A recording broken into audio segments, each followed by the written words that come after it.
नमस्कार, मी तात्याराव भुजंग व माझ्यासोबत सामाजिक कार्यकर्ते कृष्णभाऊ सहाने. तर आम्हाला कन्नड तालुका असल्यामुळे आणि कन्नडला तहसील असल्यामुळे या चिंचोली परिसरातील लोकांना कन्नडला 8 दिवसाला त्या ठिकाणी कागदपत्रासाठी असो किंवा आरोग्याविषयी कोणतीही गोष्ट असो तर कन्नड तालुक्याला जावे लागते.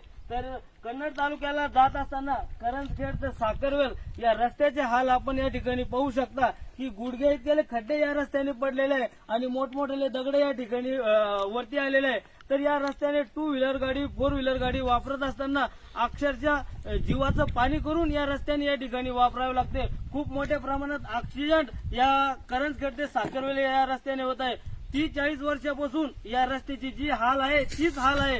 बरेच आमदार आले येऊन गेले पण कोणत्याही आमदाराने या करंजखेड तर साखरवेल या रस्त्यासाठी काम केलेले नाही. तर मी या व्हिडिओच्या माध्यमातून नवनिर्वाचित आमदार संजनाताई जाधव यांना विनंती करतो की करंजखेड ते साखरवेल या रस्त्याचे काम या ठिकाणी करण्यात यावे. तसेच मी बांधकाम विभागाला या ठिकाणी विनंती करतो की या करंजखेड तर साखरवेल या रस्त्याचं काम आपण पाहणी करून या रस्त्याचं काम ताबडतोब या ठिकाणी चालू करण्यात यावे. कमीत कमी तुम्ही काम कवाही चालू करा पण कमीत कमी हे गुडघेत गेले खड्डे या ठिकाणी डागडुजी कवाय ना या रस्त्याची करण्यात यावे. अन्यथा या रस्त्यासाठी गावकऱ्यांच्या वतीने तीव्र आंदोलन या ठिकाणी